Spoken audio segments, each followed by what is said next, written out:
Can a giant bird really beat biology, or does the egg win again?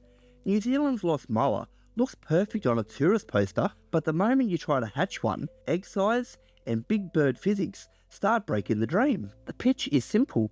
Edit the living ratite and hatch a giant chick. The receipts are not. Ratites like emus and ostriches lay smaller eggs with different yolk chemistry and incubation bands. Receipts first, verdict later.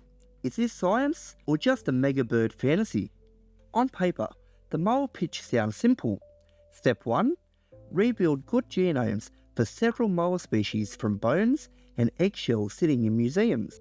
Step 2. Line those genomes up with living ratites and tag the traits that made moa what they were. Big body, fast growth, no wings, long neck, heavy browsing legs. Step 3. Move those edits into a living bird, hatch a chick, and call it a comeback. In the brochure, that is the whole story. The real lift starts when you ask what move those edits into a living bird means. You need a ratite close enough in DNA to take the edits, with eggs big and tough enough for a giant embryo, and a reproductive system you can reliably hack. Companies talk about emus or other relatives as if they are plug and play. In reality, you are trying to remodel a house whose blueprints split off tens of millions of years ago while the power is still on. Even with the friendliest surrogate, this is not chicken-level biology where we have decades of tools and a tight control of incubation. You are using a bird about the size of a person as a stepping stone to one that once towered over people. That is not a minor upgrade. That is asking your compact hatchback to tow a freight train. First red flag, the neat 3-step pitch hides a whole junk drawer of unknowns in the middle. So where are we actually? The good news is that moa DNA is real. Ancient DNA labs have already pulled sequences from bones and eggshells, and a full genome for the little bush moa has been assembled from a museum toe bone. That gives us a map of one species' genes and clues to how moa evolved such strange bodies. But a genome on a laptop is not a chick in a nest. Right now, there is no working program that takes moa edits all the way through to a living bird. We do not have a pipeline where moa DNA goes in at one end and ratite germ cells carrying neat edit bundles roll out the other. There is early work on labelling and sorting primordial germ cells across several bird species, and that is promising. But promising tools in lab birds are not the same as a tested system in giant ratites. It helps to picture it like this. Today, Moa De-Extinction lives mostly on slides, in press releases, and in wish lists. The receipts we can actually point at are genomes and cell tools, not embryos or hatchlings. If that sounds more like Chapter 1 than Chapter 7 of a comeback story, you are not wrong. If you want more hard receipts and less glossy art, tap the thumbs up so we can see how many wild ones are on team Show Me the Data over Show Me the Merch. Now we hit the part the thumbnail is yelling about. Eggs. A giant South Island moa egg could reach around 24 centimetres long and nearly 18 centimetres wide, making even an emu egg look like a side dish. Some giant moa eggs were also weirdly thin-shelled to the point where biologists think lighter males did the incubating just to keep them from cracking.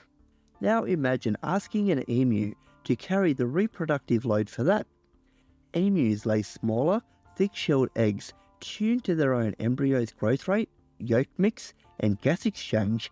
You cannot simply sneak a supersized, thin-shelled moa egg into that system and hope the biology shrinks. Shell strength, surface pores, yolk chemistry, embryo growth curves, and temperature bands all interact. Get the match wrong, and you do not get a heroic hatch. You get a very expensive omelette. Because of that, even the companies pitching Moa De-Extinction quietly admit that a surrogate's body probably will not be enough. They will need artificial egg technology or exogenous incubation systems just to get chicks out of shells safely. That means building custom hardware and protocols for one extinct bird when many living species still do not have that level of support. There is a real welfare question hiding here. How many experimental eggs, failed clutches, and stressed surrogate birds are acceptable just to make a tourist poster giant? Somewhere, a regular emu is listening to this plan and thinking, hard pass. Let us say somehow the egg problem is solved. You now have a few moa-like chicks stumbling around under heat lamps.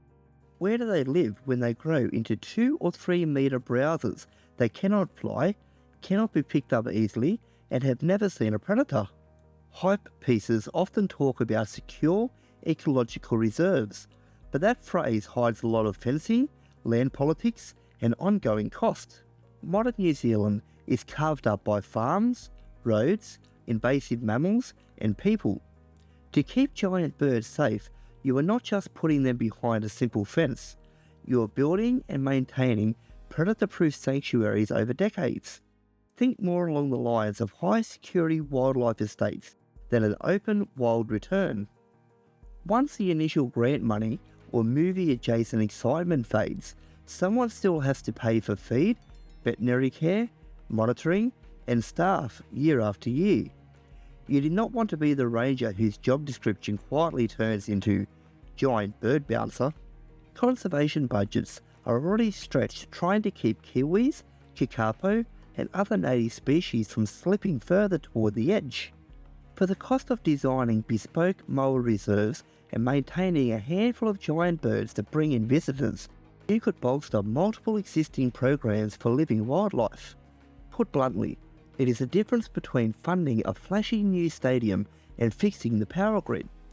One looks great on a brochure, the other quietly keeps an entire cast of real animals from disappearing. Underneath the press releases, the lab bottlenecks are serious. To move moa edits into a surrogate, you need to harvest primordial germ cells from living birds, grow them, edit them, and get them back into developing gonads so the adult produces modified sperm or eggs. Chicken and quail labs have made headway here, and new techniques can now label and sort germ cells across several species. But ratites like emus and ostriches are not plug and play. They have longer development, larger eggs, and their own quirks in cell culture. Then there is the engineering problem of incubation. A giant moa egg has more volume, different shell thickness, and different pore patterns than an emu or ostrich egg. That changes how heat and gases move in and out, which means you cannot just put it in a standard commercial incubator and twist the dial. Building artificial eggs or exogenous support systems that mimic a giant ratite nest is less like buying a bigger toaster and more like designing a custom life support pod for a patient no one has ever treated before. Here is a comparison you can keep in your back pocket. The jump from chicken de-extinction to Moa De-Extinction is not same game bigger level. It is closer to going from fixing a bicycle to rebuilding a cargo ship engine while it is already at sea. Yes, both have moving parts and metal, but the scale, forces, and risk profile changes everything. Right now, the heavy engineering needed to safely hatch giant edited eggs is more concept art than field-tested hardware. Step back and ask what problem a moa project is supposed to solve. Ecologically, moa were major browsers, reshaping New Zealand forests and shrublands. Some plants still seem adapted to birds that no longer walk the trails. It is tempting to say, bring back a giant bird and you fix the gap. But behaviour is not coded as neatly as feather colour. A lab-built moa-like bird raised in fenced reserves on modern feed, surrounded by people and cameras, will not move or behave like a wild flock that learned its world over thousands of years. At the same time, the wider ratite family is not exactly thriving without help. Kiwis still need intense management. Emus and ostriches face disease risks under intensive farming and outbreaks of avian flu. Many ground nesting birds worldwide struggle with habitat loss and predators. If the real goal is to keep large ground-dwelling birds on the planet, there is a strong argument for spending time and ingenuity on the ones we already have, rather than just on one spectacular ghost.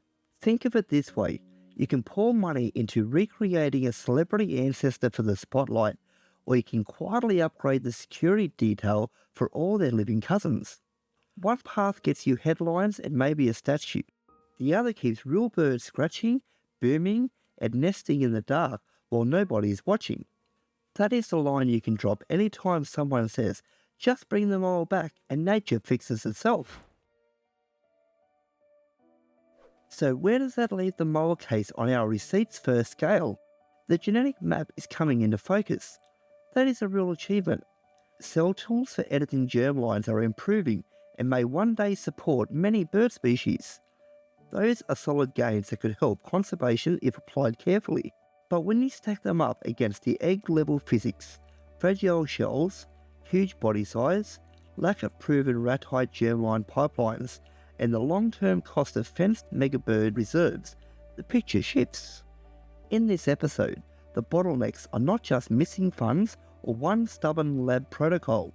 They are baked into the basic biology of how giant ratites grow, incubate, and live. You can design around some of that with artificial egg systems and very controlled reserves, but you end up drifting far from resurrecting an extinct species and closer to building a designer exhibit species that only wears the mower's name. On our greenlight or veto scale, this one lands firmly where the thumbnail hinted. Megabiology blocks the door. For Moa De-Extinction as advertised, that is a veto. So next time someone says, if you can bring back giant birds like the moa, why not everything else? You have your answer ready.